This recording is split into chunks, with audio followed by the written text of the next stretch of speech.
Hello and welcome to CrossFit Strongsville. I'm going to be talking to you today about our first workout announcement for our anniversary competition celebrating 2 years of CrossFit Strongsville's existence, the Get Strong in Strongsville 2.0 Partner Workout.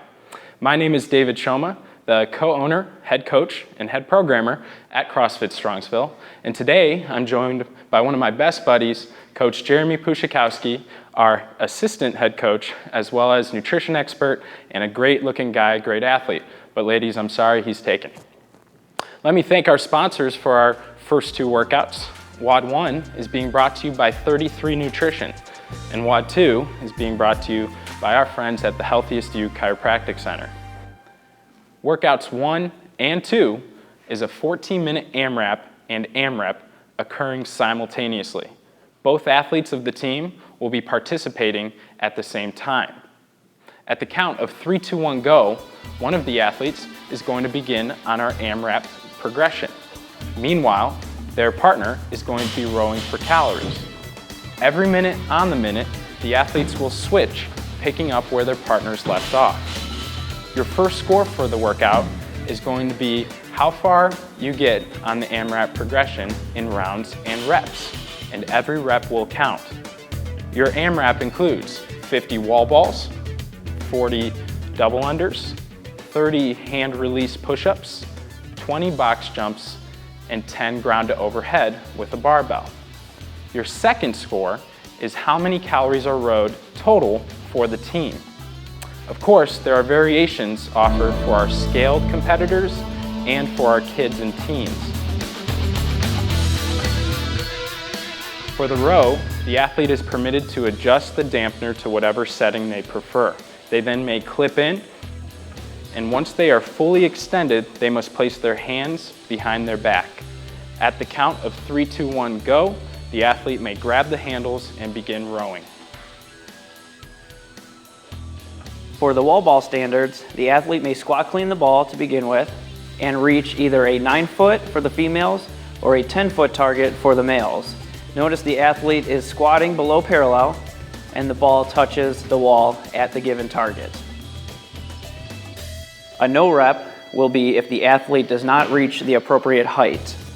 Also, a no rep will be counted if the ball does not touch the wall. Standard 1, the athlete will break the hip crease in the squat. A no rep will be counted if the athlete does not squat below parallel.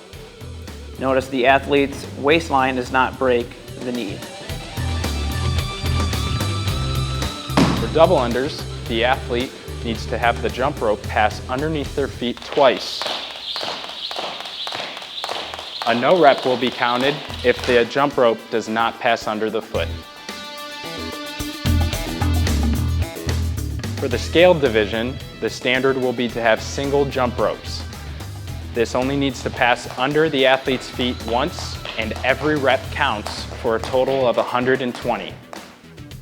For the kids division, jumping jacks will be performed for 40 reps. The jumping jack must start with the hands at the thighs and then end overhead with a jump in between. The hand release push-up will start on the ground. The athlete will push through the palms, lock out at the top, come back down, release the hands, and push back up for another rep. Notice that the chest touches the ground and the hands come off the ground. Full extension at the top.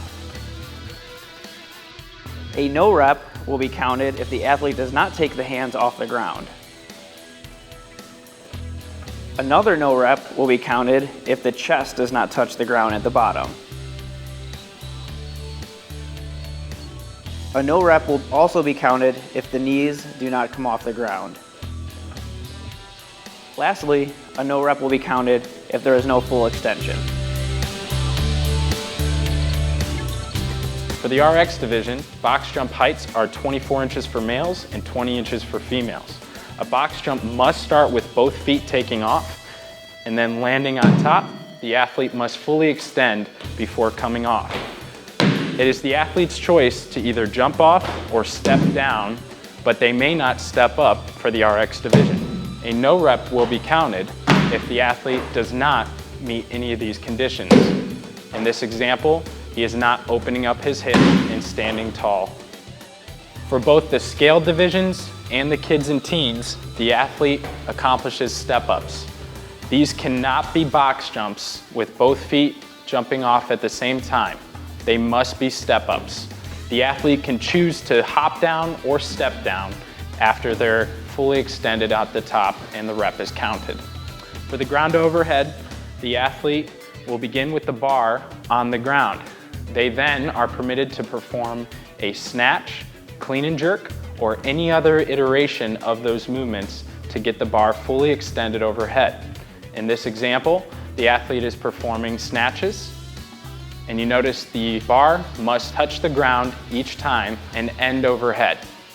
In the next example, the athlete is performing clean and jerks, where the bar stops at the shoulder and proceeds overhead. For the ground to overhead, if an athlete does not return the bar to the ground position, then it will be considered a no rep when they begin the next phase of the movement without having touched the ground. In addition, if an athlete does not get a fully extended position with their elbows or hips extended at the top, it will be a no rep.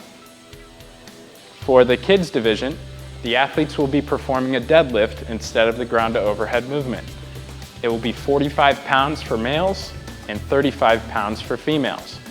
The bar must begin at the floor with the weights touching. The athlete may then pick up the bar with their hands outside their knees to a fully extended position with hips and knees open at the top. If the athlete does not fully extend the hips or knees at the top, that will be counted as a no rep. Or if the athlete does not succeed in touching the floor again, then the next movement will be considered a no rep.